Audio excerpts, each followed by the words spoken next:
ನಮಸ್ತೆ, welcome back to the channel. ಇವತ್ತು ನಾವು ಹೆಲ್ದಿಯಾಗಿರೋವಂಥ ಮಟನ್ ಕಾಲ್ ಸಾರು ಮಾಡೋದು ಹೇಗೆ ಅಂತ ನೋಡೋಣ. ತುಂಬ ಈಸಿ ರೆಸಿಪಿ ಇದು. ಮಟನ್ ಕಾಲ್ ಬೆಂದರೆ ಅಷ್ಟೇ, ಇದು ರೆಸಿಪಿ ಮುಗೀತು ಅಂತಲೇ ಅರ್ಥ. ತುಂಬ ಟೇಸ್ಟಿಯಾಗಿರುತ್ತೆ ಮತ್ತು ಆರೋಗ್ಯಕ್ಕೂ ಒಳ್ಳೆಯದು. ಫಸ್ಟು ನಾನಿಲ್ಲಿ ಒಂದು ಕುಕ್ಕರ್ ಇಟ್ಕೊಂಡಿದ್ದೀನಿ. ಕುಕ್ಕರ್ ಬಿಸಿ ಆದಮೇಲೆ ಇದಕ್ಕೆ 1 ಟೀ ಸ್ಪೂನಷ್ಟು ಎಣ್ಣೆ ಹಾಕ್ತಾಯಿದ್ದೀನಿ. ಎಣ್ಣೆ ಜಾಸ್ತಿ ಹಾಕೋದು ಬೇಡ, ಮಟನ್ ಕಾಲೇ ಬೆಂದಾದಮೇಲೆ ಎಣ್ಣೆ ಬಿಟ್ಕೊಳ್ಳುತ್ತೆ. ಮತ್ತು ನಾನಿಲ್ಲಿ ಮಟನ್ ಕಾಲು ಏನಿದೆ ಅದನ್ನು ಚೆನ್ನಾಗಿ ತೊಳ್ಕೊಂಡಿದ್ದೀನಿ ಅರಿಶಿನ ಮತ್ತು ಉಪ್ಪು ಹಾಕಿ.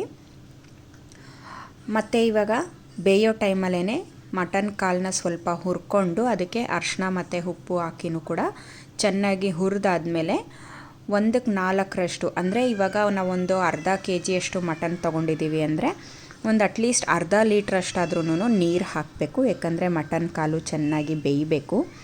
ಹಾಗಾಗಿ ಅರಿಶಿನ ಉಪ್ಪು ಹಾಕಿ ಮಟನ್ ಕಾಲನ್ನ ಫ್ರೈ ಮಾಡ್ಕೊಂಡಿದ್ದಾದಮೇಲೆ ನೀರು ಹಾಕ್ಬಿಟ್ಟು ನಾವಿದನ್ನು ಒಂದು 6 ವಿಸಲ್ ಹಾಕಿಸ್ಕೊಬೇಕಾಗತ್ತೆ. ನೆಕ್ಸ್ಟು ಇವಾಗ ಮಟನ್ ಬೇಯೋ ಅಷ್ಟರಲ್ಲಿ ಏನೇನೆಲ್ಲ ಬೇಕು ನಾವು ರುಬ್ಕೊಳ್ಳೋದಕ್ಕೆ ಮಸಾಲೆಗೆ ಅಂತ ನೋಡ್ಕೊಳ್ಳೋಣ ಬನ್ನಿ. ನಾನಿಲ್ಲಿ 1 ಮೀಡಿಯಮ್ ಈರುಳ್ಳಿ ತೊಗೊಂಡಿದ್ದೀನಿ, 2 ಸಣ್ಣದಾಗಿರೋವಂಥ ಟೊಮೆಟೊ, ಒಂದು 10 ಎಸಳು ಬೆಳ್ಳುಳ್ಳಿ ಮತ್ತು 1 ಇಂಚಷ್ಟು ಶುಂಠಿ ತೊಗೊಂಡಿದ್ದೀನಿ. ಇದೆಲ್ಲನೂ ಈ ಥರ ಕಟ್ ಮಾಡಿಕೊಂಡು ರಫಾಗಿ ಇದನ್ನು ಫೈನ್ ಪೇಸ್ಟಾಗಿ ರುಬ್ಕೊಬೇಕು ಮಿಕ್ಸಿಗೆ ಹಾಕ್ಕೊಂಡು.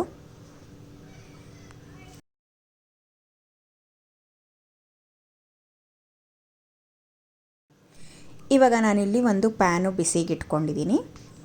ಪ್ಯಾನ್ ಬಿಸಿಗಿಟ್ಕೊಂಡಿದ್ದಾದಮೇಲೆ ನಾವು ಅರ್ಧ ಈರುಳ್ಳಿ ಏನು ಇಟ್ಟಿದ್ವಿ ಅಲ್ವಾ, ನೀವು ಈರುಳ್ಳಿ ಸಣ್ಣದಾಗಿರೋ ಈರುಳ್ಳಿ ಹಾಕ್ತಾಯಿದ್ದೀರಾ ಅನ್ನೋದಾದರೆ ಒಂದು ಸಣ್ಣ ಈರುಳ್ಳಿ ಇಲ್ಲಿ ಫೈನಾಗಿ ಚಾಪ್ ಮಾಡಿಕೊಂಡು ಹಾಕ್ಕೊಬೇಕು. ಈರುಳ್ಳಿ ಸ್ವಲ್ಪ ಬೇಯೋವರೆಗೂ ಎಣ್ಣೆಯಲ್ಲಿ ಈ ಥರ ಚೆನ್ನಾಗಿ ಬಾಡಿಸ್ಕೊಬೇಕಾಗತ್ತೆ. ಈರುಳ್ಳಿ ಸ್ವಲ್ಪ ಬಾಡಿಸ್ಕೊಂಡಿದ್ದಾದಮೇಲೆ ನಾವೇನು ಮಸಾಲೆ ಎಲ್ಲ ಈರುಳ್ಳಿ, ಟೊಮೆಟೊ, ಶುಂಠಿ, ಬೆಳ್ಳುಳ್ಳಿ ಪೇಸ್ಟ್ ಮಾಡ್ಕೊಂಡಿದ್ವಿ ಅಲ್ವಾ, ಅದನ್ನು ಹಾಕ್ಬಿಟ್ಟು ಚೆನ್ನಾಗಿ ಟೊಮೆಟೊ ಎಲ್ಲ ಹಸಿ ವಾಸನೆ ಹೋಗಿ ಎಣ್ಣೆ ಬಿಡೋವರೆಗೂ ಇದನ್ನು ಬಾಡಿಸ್ಕೊಬೇಕಾಗತ್ತೆ.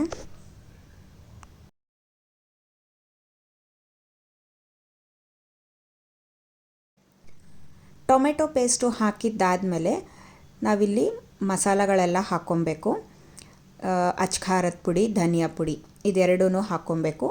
ಗರಂ ಮಸಾಲ ಹಾಕ್ತಾಯಿಲ್ಲ ನಾನು, ಯಾಕೆ ಅಂತ ನಾನು ಇನ್ನೊಂದು ಸ್ವಲ್ಪ ಹೊತ್ತಲ್ಲಿ ಹೇಳ್ತೀನಿ.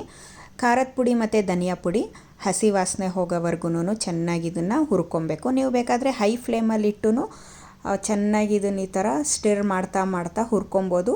ಇಲ್ಲ ಅನ್ನೋದಾದರೆ ಲೋ ಫ್ಲೇಮಲ್ಲಿ ಇಟ್ಟು ಕೂಡ ನೀವು ಇದನ್ನು ಚೆನ್ನಾಗಿ ಫ್ರೈ ಮಾಡಿ ಈ ಥರ ಎಣ್ಣೆ ಬಿಡೋವರೆಗೂ ಫ್ರೈ ಮಾಡಬೇಕು. ಇವಾಗ ಇದು ಎಣ್ಣೆ ಬಿಟ್ಟಿದೆ.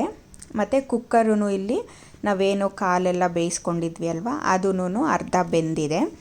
ಇವಾಗ ನಾವು ಈ ಮಸಾಲೆ ಎಲ್ಲ ಇದಕ್ಕೆ ಹಾಕ್ಬಿಟ್ಟು ಇನ್ನೂ ಒಂದು 2 ಲೋಟ ಅಂದರೆ ಒಂದು 300 ml ಅಷ್ಟು ನೀರು ಹಾಕ್ಬಿಟ್ಟು ಮತ್ತೆ ಇದನ್ನು ನಾವೊಂದು 5-6 ವಿಸಲ್ ಹಾಕಿಸ್ಕೊಬೇಕಾಗತ್ತೆ. ಇಟ್ ಡಿಪೆಂಡ್ಸ್ ಆನ್ ದ ಕಾಲು, ನೀವು ಯಾವ ಥರ ಕಾಲು ತೊಗೊಂಡಿದ್ದೀರಾ ಅಂದ್ಬಿಟ್ಟು. ತುಂಬ ಎಳೆ ಕುರಿದಾದರೆ ಕಾಲು ಬೇಗ ಬೆಂದೋಗ್ಬಿಡತ್ತೆ. ಹಾಗಾಗಿ ನೀವು ಅದನ್ನು ನೋಡಿಕೊಂಡು ವಿಸಲ್ ಹಾಕಿಸ್ಕೊಳ್ಳಿ. ನಾನು ಒಟ್ಟು ಈ ರೆಸಿಪಿ ಮುಗಿಯೋಷ್ಟರಲ್ಲಿ ನಾನು 15 ವಿಸಲ್ ಹಾಕಿಸಿದ್ದೆ ಚೆನ್ನಾಗಿ ಬೇಯೋದಕ್ಕೆ ಅಂದ್ಬಿಟ್ಟು. 15 ವಿಸಲ್ ಆದಮೇಲೆ ನಾನಿಲ್ಲಿ ಲಿಡ್ ಓಪನ್ ಮಾಡ್ತಾಯಿದ್ದೀನಿ. ನೀವು ನೋಡ್ಬೋದು ಕಾಲು ಚೆನ್ನಾಗಿ ಬೆಂದಿದೆ. ಇವಾಗ ಕಾಲೆಲ್ಲ ಚೆನ್ನಾಗಿ ಬೆಂದಿದ್ದಾದಮೇಲೆ ನಾವಿದು ಲಾಸ್ಟಲ್ಲಿ ತೆಂಗಿನಕಾಯಿ ಮತ್ತು ಸ್ವಲ್ಪ ಕಡಲೆ ಮತ್ತು ಚಕ್ಕೆ ಮತ್ತು ಲವಂಗ, ಯಾಕಂದರೆ ನಾವು ಗರಂ ಮಸಾಲ ಹಾಕಿಲ್ಲ, ಹಾಗಾಗಿ ಚಕ್ಕೆ ಮತ್ತು ಲವಂಗ ಹಾಕ್ತಾಯಿದ್ದೀನಿ. ನೀವು ಇನ್ನೂ ಸ್ವಲ್ಪ ಗ್ರೇವಿ ಥಿಕ್ನೆಸ್ ಬೇಕು ಅನ್ನೋದಾದರೆ ಗಸಗಸೆ ಮತ್ತು ನನ್ನ ಜೊತೆಗೆ ಸೋಂಪು ಕೂಡ ಹಾಕ್ಕೊಂಡೆ. ಥಿಕ್ನೆಸ್ ಸ್ವಲ್ಪ ಜಾಸ್ತಿ ಬೇಕು ಅನ್ನೋದಾದರೆ ನೀವು ಗಸಗಸೆ ಮತ್ತು ಗೋಡಂಬಿ ಕೂಡ ಹಾಕ್ಕೊಬೋದು. ನಾನಿವಾಗ ಸಪ್ರೇಟಾಗಿ ಒಂದು ಪ್ಯಾನ್ ಇಟ್ಕೊಂಡು ನಾವೇನು ಕಾಲು ಬೇಯಿಸ್ಕೊಂಡಿದ್ವಿ ಅಲ್ವಾ ಎಲ್ಲನೂ ಈಗ ಪ್ಯಾನ್ಗೆ ಹಾಕ್ಕೊತಾ ಇದ್ದೀನಿ. ಈ ಸ್ಟೇಜಲ್ಲಿ ನೀವು ನಿಮ್ಮದು ಗ್ರೇವಿ ಥಿಕ್ನೆಸ್ ಯಾವ ಥರ ಇರಬೇಕು ಅದನ್ನು ನೋಡಿಕೊಂಡು ನೀರು ಹಾಕಿ ಅಡ್ಜಸ್ಟ್ ಮಾಡ್ಕೊಬೋದು. ಮತ್ತು ನಾವೇನು ತೆಂಗಿನಕಾಯಿ ಪೇಸ್ಟ್ ಹಾಕಿದ್ವಿ, ರುಬ್ಬಿ ಇಟ್ಕೊಂಡಿದ್ವಿ ಅಲ್ವಾ, ಅದನ್ನು ಹಾಕ್ತಾಯಿದ್ದೀನಿ. ಅಷ್ಟೇ, ಮುಗೀತು ರೆಸಿಪಿ. ನೀವು ಇದನ್ನು ಒಂದು 2 ಕುದಿಯೋವರೆಗೂ ಇಟ್ಟರೆ ಸಾಕು. ನೀವು ಈ ಕಾಲು ಸಾರನ್ನ ಎಷ್ಟು ಕುದಿಸ್ತೀರೋ ಅಷ್ಟು ರುಚಿ ಬರುತ್ತೆ ಗ್ರೇವಿ. ಹಾಗಾಗಿ ಜಾಸ್ತಿ ಕುದಿಸಿದ್ರೂ ತೊಂದರೆ ಇಲ್ಲ. ನೋಡಿದ್ರಲ್ಲ ಎಷ್ಟು ಸಿಂಪಲ್ಲಾಗಿತ್ತು ಅಂದ್ಬಿಟ್ಟು. ಆದರೆ ಟೈಮ್ ಕನ್ಸ್ಯೂಮಿಂಗ್, ನಾನು ಅದನ್ನು ಒಪ್ಕೊತೀನಿ, ಇಲ್ಲ ಅಂತ ಖಂಡಿತವಾಗ್ಲೂ ಹೇಳಲ್ಲ. ಆದರೆ ನೀವು ಅಷ್ಟು ಟೈಮ್ ಸ್ಪೆಂಡ್ ಮಾಡಿ ಈ ರೆಸಿಪಿ ಮಾಡಿದ್ದಕ್ಕೂ ಒಂದು ಸ್ಯಾಟಿಸ್ಫ್ಯಾಕ್ಷನ್ ಸಿಗತ್ತೆ ನಿಮಗೆ. ನೀವು ಈ ರೆಸಿಪಿನ ಟ್ರೈ ಮಾಡಿ ನಿಮಗೆ ಹೇಗೆ ಬಂತು ಅಂತ ನನಗೆ ಕಮೆಂಟ್ ಸೆಕ್ಷನಲ್ಲಿ ತಿಳಿಸಿ. Thank you for watching. Bye.